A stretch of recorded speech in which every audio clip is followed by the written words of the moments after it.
been brought to my notice, honorable members, it has been brought to my notice that one honorable member had taken a selfie video of himself while participating in the proceedings inside the House yesterday and circulated in the social media.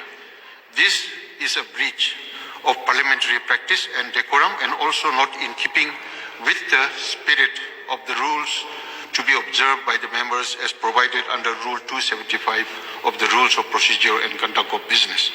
Therefore, in exercise of the Rule 315 of the Rules of Procedure and Conduct of Business, I hereby would like to inform the House that such activity of a member taking video of himself while speaking inside the House and circulating in social media is prohibited.